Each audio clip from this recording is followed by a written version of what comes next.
പിശാചിന് കാര്യം പിടികിട്ടി. ഇനി അധിക സമയം എനിക്ക് ഇവനിൽ ഇരിക്കാൻ പറ്റുകയില്ല.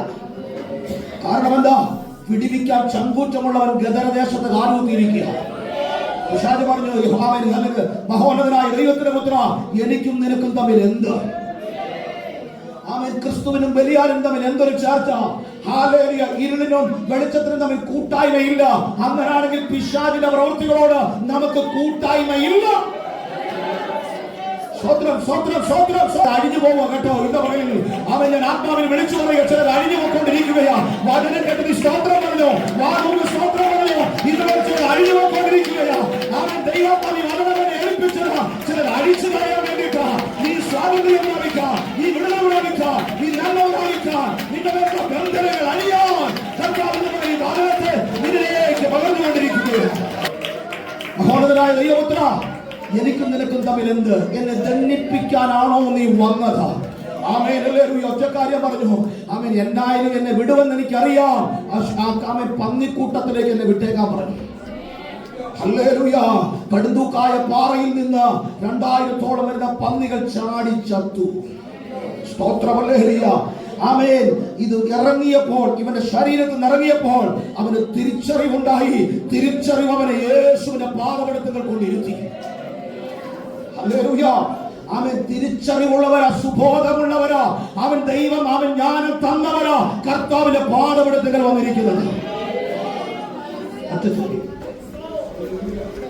ഞാനൊരു പച്ച മലയാളത്തിൽ അങ്ങ് ചോദിക്കുക.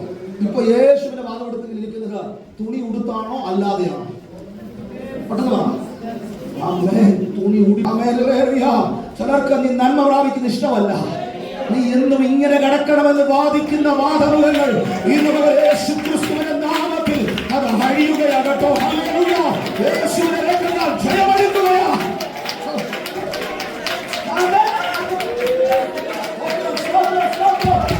ആത്മാവിൽ ഇരുവരുള്ള വിടുതൽ സംഭവിക്കപ്പെടട്ടെ. ദൈവ പ്രവൃത്തി വെളിപ്പെട്ടു വരട്ടെ. ശക്തമായ ദൈവം സ്വാധീനിച്ചു വരട്ടെ. കൊടുത്താലെന്ന നീ വിടുതൽ പ്രാപിച്ചാലെന്ന നിനക്ക് സുബോധം വന്നാൽ എനിക്കെന്നാ? എന്ന് പലരും ചോദിച്ചിട്ടുണ്ടാവാം. പക്ഷേ ഇന്ന് പകരം കർത്താവ് പറയുക, അവന് ചിന്തിക്കുന്നത് പോലെയോ അവന് കാണുന്നത് പോലെ അല്ല സഹോദര സഹോദരി. യേശു നിന്നെയും എന്നെയും കാണുന്നത്. ഇന്ന് യേശുവിന് നമ്മുടെ മേലെ പ്രവൃത്തി വെളിപ്പെടുത്താനായിട്ടുണ്ട്.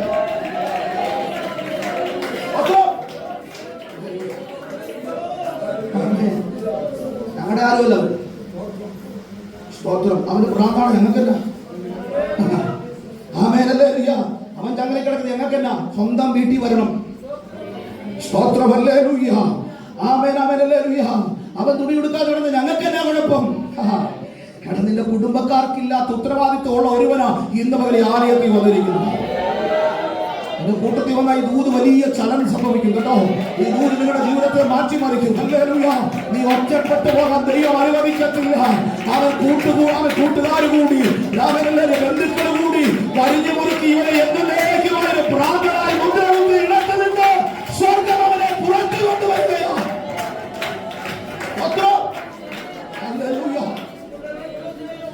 അവൻ മറുവശം മക്കളെ യേശു യേശു ഇവിടെ വന്നില്ലായിരുന്നെങ്കിലോ ബഹുശാ ഇവരുടെ ജീവിതം എന്താകുമായിരുന്നു?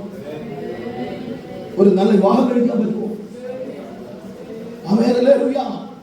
ആരെങ്കിലും ഇവനോട് സമ്പർക്കം പുലർത്തുമോ?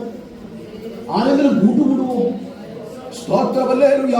ചരിത്രത്തെ മുഴുവനും വെട്ടിമാറ്റി വെച്ച ഒരു പുതിയ അധ്യായം എന്റെ കർത്താവ് എഴുതി ചേർക്കുക അവന് വേണ്ടിയിട്ട്. മനസ്സിലാകുന്നവർക്കാ ഞാൻ ദൈവത്തിന് സ്തോത്രം ചെയ്യുക. ആമേൻ. ആമേൻ. ഹല്ലേലൂയ. അവൻ സംഭവിച്ചത് എന്താണെന്നറിയാമോ?